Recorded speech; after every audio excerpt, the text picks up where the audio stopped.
Hey guys, what's up? Darcy here at 6 Strings 9 Lives. Well, I was away for a couple of days, just got home a little while ago to a package waiting for me, which I knew exactly what it was, and I was kind of excited to get home. And I thought, you know what? Let's just open this one together. I know, like I said, I know exactly what they are. They are the brand new 2022 reissues of the first 5 Mötley Crüe albums. All the 80s material all was reissued at one time. So I think it was around December, probably mid-December, I heard that Mötley Crüe sold their entire catalog to BMG Rights Management. BMG is really involved in, I believe, not just only hard rock and metal. They're all over the place in the music world. I think they also bought the rights to ZZ Top's full discography. I think I did read that. And there's other bands that I hope they do, like some of my introductions to 80s metal, and that's what I called it all back then. There was no glam, hair, whatever. It was just, even Mötley Crüe was just metal. And my introduction to this band was around 1983 for sure, a little bit after the release of their second album, Shout at the Devil. And it was kind of hooked, line, and sinker there. Went back and, of course, picked up another one of my favorites, Too Fast for Love. But I have all of these reissues, and I thought we would just kind of open each one together. They're still in the wrap, packaged very nicely in each an individual sleeve. But I thought to save some time, we would take those out. These are, and I read on here, for example, these are all based on the Crucial Crüe 40th anniversary remaster. Now, I never had any of those, excuse me, the Crucial Crüe on Mötley Records, so I'm not really, familiar with those. I had original CDs and original cassettes.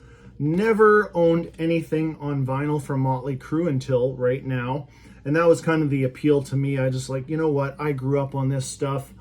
I don't always go back to, I'm not going to say, well, a little bit of my roots on my channel. I don't go back enough sometimes and check out, some of my early favorite bands like, Mötley Crüe, Rat, a little bit of Dawkins that I'm spinning in the background. Speaking of Rat, that would be one that I would love to see their catalog get reissued, especially their EP and their first 5 albums. Would love a box set, but like I said earlier, BMG seems to have their stamp on a lot of stuff I've picked lately. I've been, excuse me, I'm actually waiting for the Voivod box set. That is, BMG's involved in that. What else? I'm just looking over here. The Skid Row box set from the Atlantic years was also BMG involved. Overkill box set. And then couple of my real favorites, the Tankard one, and probably my favorite overall, the Creator one, just fantastic. Excuse me. And BMG, with Noise Records for those certain releases, or picking up for example, that Skid Row one, the Atlantic years, their first 3 albums and a live album. So kind of quality varies on some of the actual boxes, but overall the vinyl and stuff is really good. So anyways, long intro, sorry about that, but so here is their first album from originally released on Leather Records in 1981, then later on reissued by Elektra Records in 82. So this one I personally didn't get into until after I had already heard Shout at the Devil. And let's see what we can do here. We are just going to cut the corner here and get right into these. I should have pre-cut this a little bit, but whatever, we'll get there. I want to try to preserve these hype stickers, of course. So what I can gather so far is BMG, and as soon as I read that, I'm like, oh, these guys are not going to waste any time reissuing these. They'll probably want to get these out in time for the big stadium tour, which a lot of you went to. And or are going to. Let me know in the comments, or let me know, are you going to pick these up? I imagine these will be shown quite a bit. The one thing I noticed right off the bat when I was taking them out of the boxes, they've added And maybe the Crucial Crüe ones were like this. Let me know. I don't know. But they've added some wear and tear, some ring wear. There's some ring wear. They just made these look, there's a little bit, it's not pure white in here. They have a little bit of, black fleck or whatever in here. Even on the back. So let me know if you have originals, or do you have an actual original of this? That would be very cool on leather records, but not a big fan of adding in ring wear and, but is it the end of the world? No, absolutely not. It's not a deal breaker for me. So there's no download or anything in here. Is there? No, nothing. So cover looks great, great condition. You all know this album. So here's the inner sleeve. Now, is this the same as the, not the original, but maybe the original Elektra release, if you own that, or the, the Crucial Crüe stuff on Mötley Records. But there's the track listing. Love this album.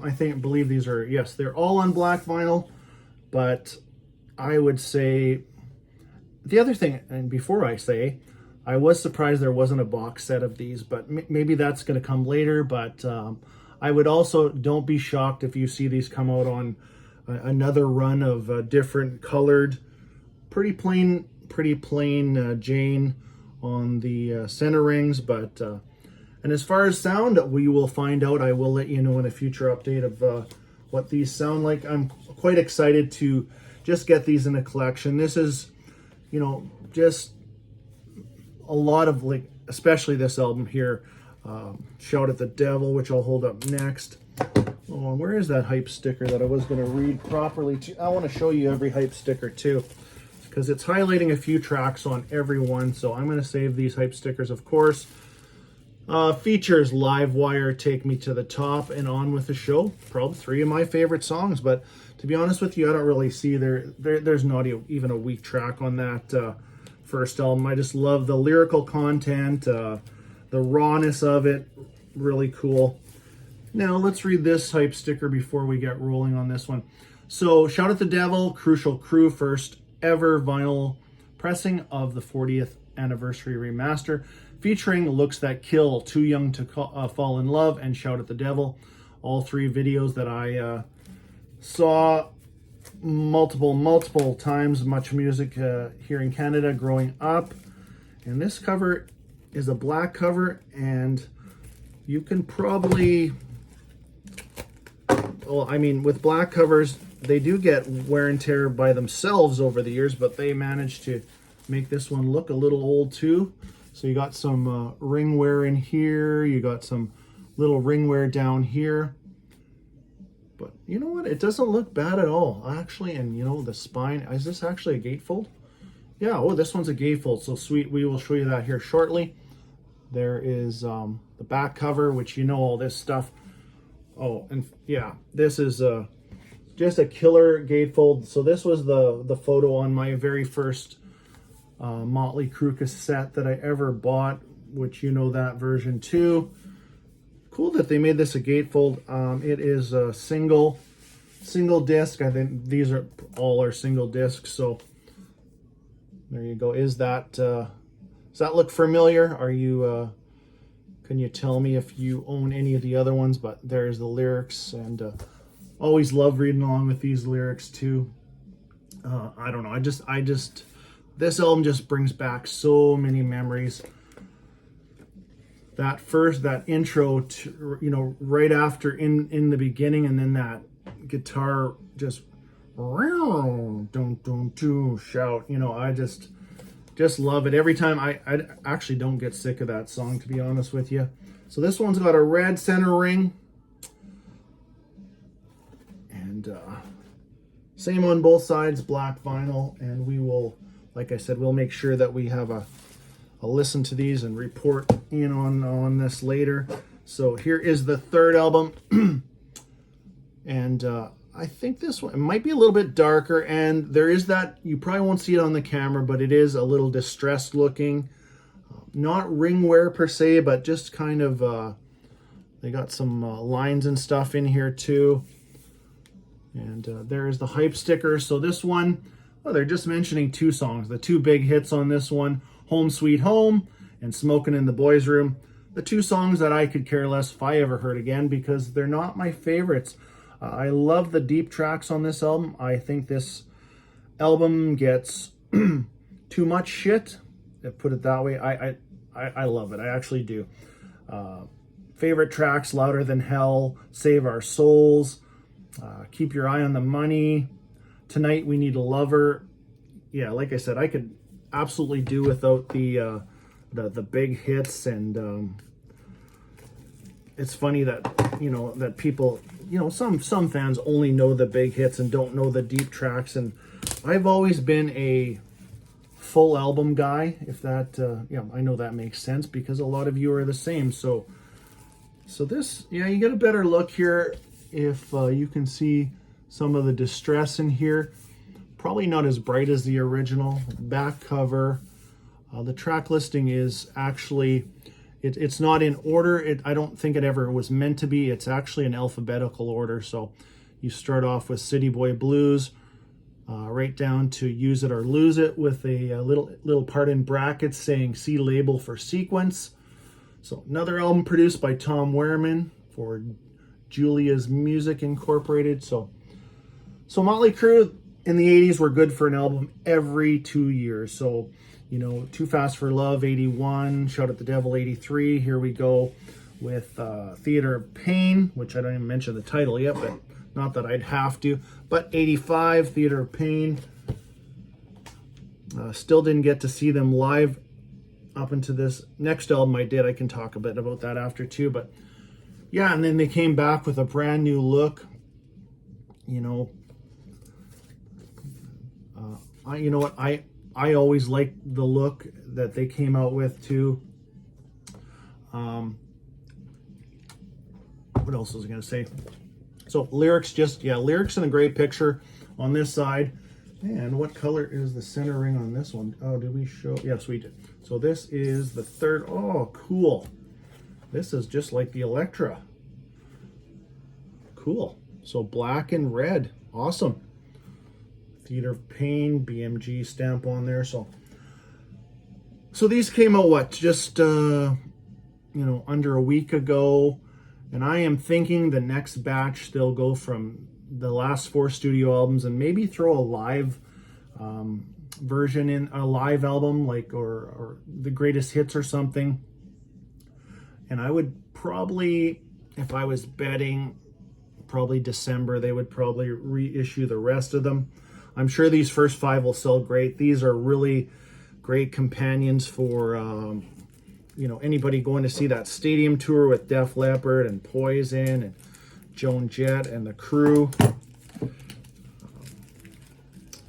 I'm not going to that. Where I live here in Canada, there is, I think the closest place would be Edmonton, Alberta, which is a 10-hour drive for me, and just honestly too costly. And you know, where you end up sitting, I just hate to go all that way, you know, take time away from work, all the gas money, and then end up staring at a big screen. But if that's what you're after, you know what, go for it. Go hard, have fun. Very cool. So this one got a little distress in there too. So all these are kind of, got some ring wear on the first 2, but they're making these look a little bit like they were made in the 80s. So, but you know, this famous cover. And the other thing I was going to say that I just remembered is Mötley Crüe, always famous for changing their logo. And you know what? They're one of the bands that I really do like, that they do change their logo and make it different each album. And then there's other bands that it pisses me off actually when they change their logo or try to alter it. You know, Metallica, big changes on Load and Reload, and I was like, what the, you know? But anyways, that is just me being the quirky guy I am. So here's that great shot of them in a strip club. Which one, I don't know. Probably just some stage that they did this photo. And lyrics right here. So probably out of these 5, this is definitely my least favorite, but I do love it.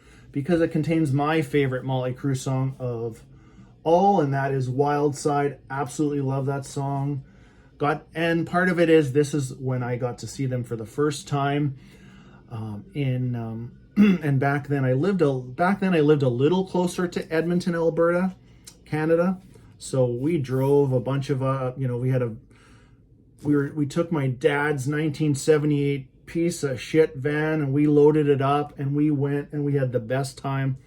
Whitesnake opened for them on that tour. I got the ticket stub here too, but I won't dig that up right now. I've shown that in other videos, but got to see them on the Girls tour, and it was, looking back, reading Nikki Sixx's book, I don't even know how these guys stood up, straight, and 3 out of 4 of them anyways. I mean, Mick was always the older and wiser, I think. So, but here is the vinyl for that one.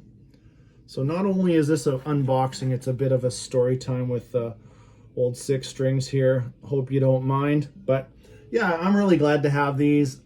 I would love to see Rat get their, at least their 80s output out in this kind of fashion.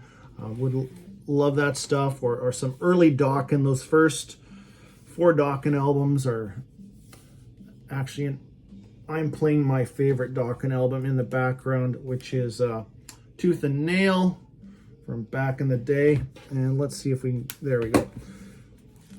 Did I read you? Oh, I didn't even read you the hype sticker for Girls. But here is the hype sticker for that one, featuring Wild Side, Girls, and All That You Need.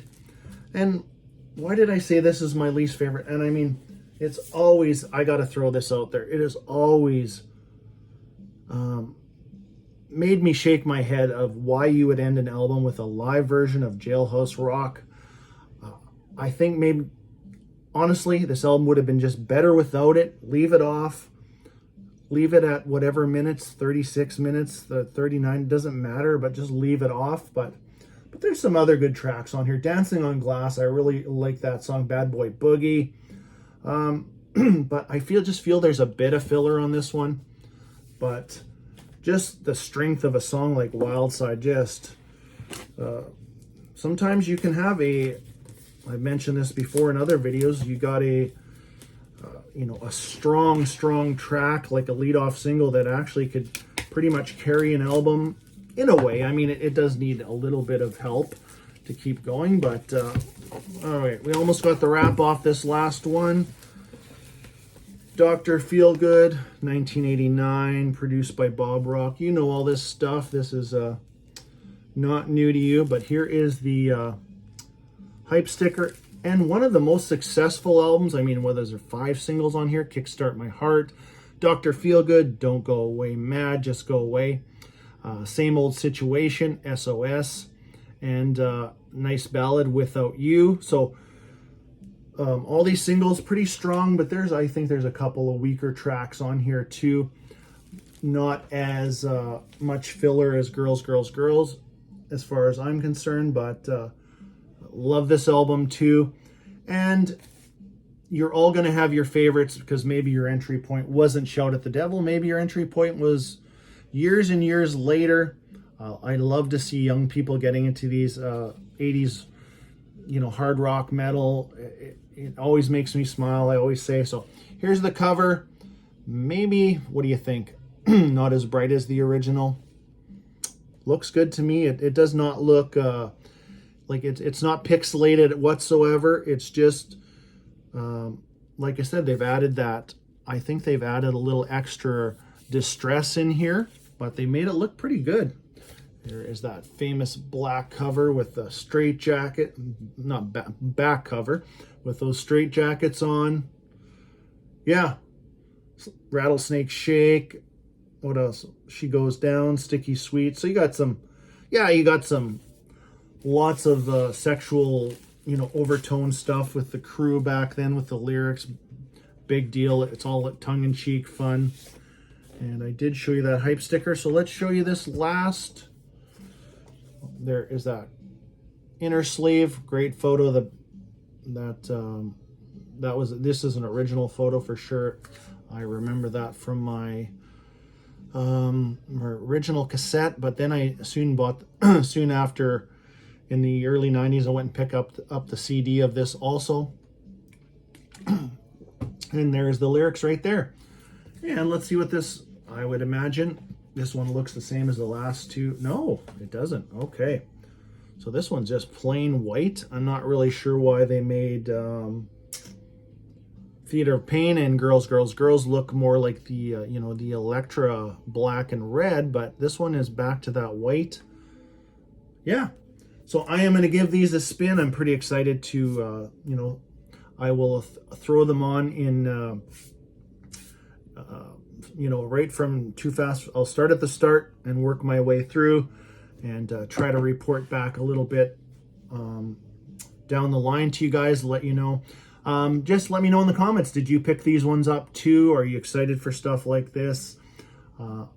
Always that little blast from the past too. It always puts a smile on my face. So anyways, hope you enjoyed that little first look unboxing of the 2022 reissues from Mötley Crüe via BMG rights management, whatever they're called. But until next time, stay heavy.